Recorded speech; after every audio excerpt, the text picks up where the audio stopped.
इतिहास में कुछ कहानियां ऐसी होती हैं जो सिर्फ पन्नों पर नहीं बल्कि वक्त पर अपनी छाप छोड़ जाती हैं।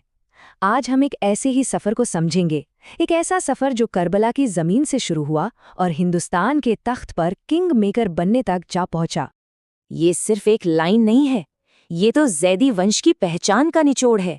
एक ऐसी पहचान जिसकी बुनियाद ही दो चीजों पर रखी गई, अपने खून यानी अपनी नस्ल की पाकीज़गी और अपने किरदार यानी अपने उसूलों की हिफाजत। तो सवाल ये उठता है कि जैदी होने का असल मतलब क्या है? क्या ये महज एक सरनेम है या इसके पीछे हिम्मत, विरासत और एक बहुत बड़ी जिम्मेदारी की कहानी छुपी हुई है? चलिए इस सफर में आगे बढ़ते हैं और इसे समझते हैं। तो सबसे पहले ये जानना जरूरी है कि जैदी सिर्फ एक नाम नहीं है, ये अपने आप में एक जिम्मेदारी है, एक ऐसी विरासत जिसे हिम्मत और शहाबत से बनाया गया है। अच्छा, तो इनकी जड़ें कहाँ तक जाती हैं? तो ये सिलसिला सीधा पैगंबर इस्लाम के घराने से जाकर जुड़ता है। मौला अली और बीबी फातिमा से होते हुए इमाम हुसैन के जरिए ये वंश आगे बढ़ा और इस वंश को अपना नाम मिला इमाम ज़ैनुल आबिदीन के बेटे इमाम जैद बिन अली से। और यहीं से कहानी में एक जबरदस्त मोड़ आता है। एक ऐसा मोड़ जिसने इस नस्ल को सिर्फ नाम नहीं बल्कि एक मकसद भी दिया, इनकलाब का मकसद। इमाम जैद के लिए इनकिलाब का मतलब सिर्फ बगावत करना नहीं था। नहीं, उनके लिए तो ये ईमान का, आस्था का सबसे ऊंचा दर्जा था। उनका मानना था कि जुल्म के सामने खामोश रहना सबसे बड़ा गुनाह है और इसी सोच ने एक पूरे आंदोलन को जन्म दे दिया। तो हुआ ये कि जब कूफा और मदीना में जुल्म अपनी सारी हदें पार करने लगा, तब इमाम जैद ने खामोशी तोड़ने का फैसला किया। उन्होंने क्रांति का रास्ता चुना और साल 122 हिजरी में उनकी शहादत ने हमेशा के लिए जैदी विरासत की नींव रख दी। लेकिन ये कहानी यहाँ खत्म नहीं हुई। असल में ये तो बस एक शुरुआत थी। जुल्म के खिलाफ उठी ये आवाज़ अब इराक और ईरान से होती हुई एक नई मंजिल हिंदुस्तान की तरफ बढ़ने वाली थी। सोचिए, एक पूरा का पूरा कारवां मुश्किल रास्तों से गुजरता हुआ, अपनी पहचान को बचाता हुआ आखिरकार हिंदुस्तान की सरजमीन पर कदम रखता है। ये सिर्फ एक जगह से दूसरी जगह जाना नहीं था, ये एक नई शुरुआत की तलाश थी।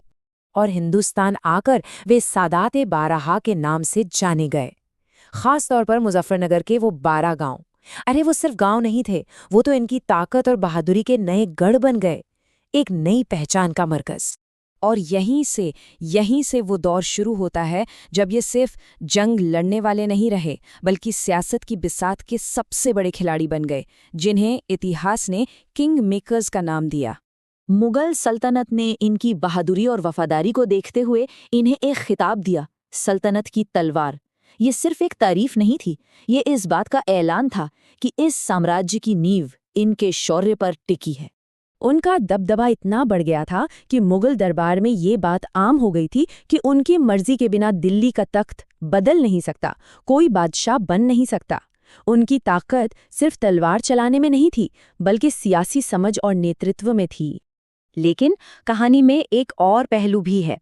जैदी विरासत की पहचान सिर्फ जंग के मैदानों और सियासी गलियारों में नहीं बनी, तलवार के साथ साथ कलम की ताकत भी इनकी पहचान थी। देखिए, इनकी पहचान के दो मजबूत स्तंभ थे। एक तरफ थी तलवार, जिसका मतलब था हिम्मत, लीडरशिप और किंग मेकर वाली भूमिका, तो वहीं दूसरी तरफ थी कलम, यानी अदब, शायरी और इल्म की दुनिया में इनकी गहरी पकड़। पर इनकी असली पहचान वो तो इनके किरदार में झलकती है, इनकी बात करने का सलीका, इनका लहजा, इनकी तहजीब और हाँ, मेहमान नवाजी तो जैसे इनके खून में शामिल है। इनके लिए इंसानियत की सेवा से बड़ी कोई इबादत नहीं।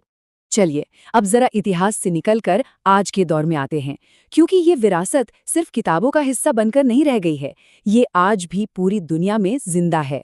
आज जैदी कम्युनिटी एक ग्लोबल कम्युनिटी है। लखनऊ और कराची की गलियों से लेकर लंदन और कैलिफोर्निया के शहरों तक ये विरासत हर जगह अपनी पहचान के साथ मौजूद है।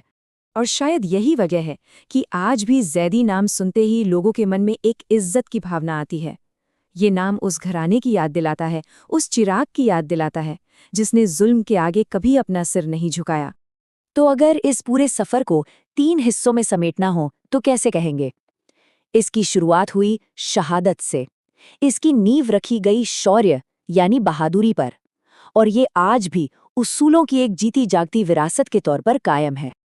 और आखिर में ये सवाल हमारे सामने खड़ा है कि इनकलाब और बादशाहत की ये जो दोहरी और अनोखी विरासत है, इसे आज की 21वीं सदी की पीढ़ी कैसे आगे बढ़ा रही है।